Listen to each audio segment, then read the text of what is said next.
Les assises de l'éducation au Sénégal ont officiellement débuté jeudi. Celles-ci interviennent plus de 33 ans après les derniers états généraux de l'éducation.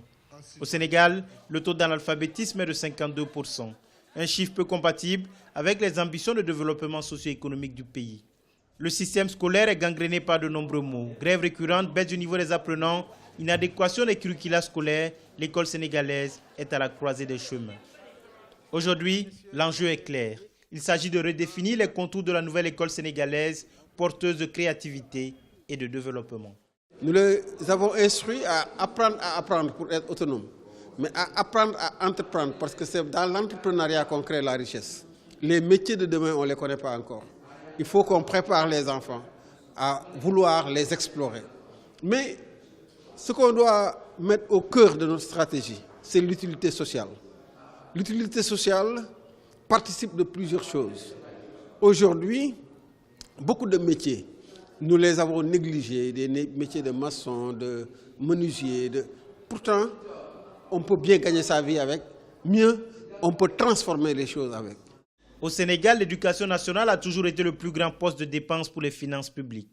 Sous l'ancien régime, il captait plus de 40% du budget national.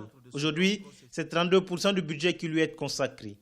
Mais les résultats ne sont toujours pas à la hauteur des investissements réalisés en cause d'un climat scolaire et universitaire en perpétuelle instabilité. Aujourd'hui, nous sommes dans une posture totalement positive.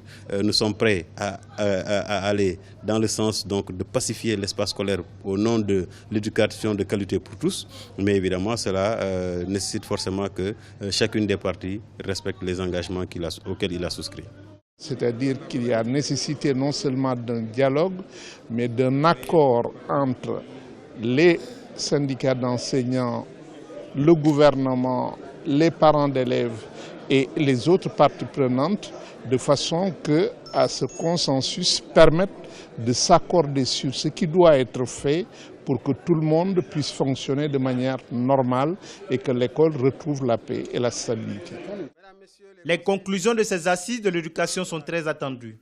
Le président de la République a promis de veiller personnellement à leur application. À ce titre, il a annoncé la tenue prochaine d'un conseil présidentiel pour la mise en œuvre des recommandations finales de ces assises.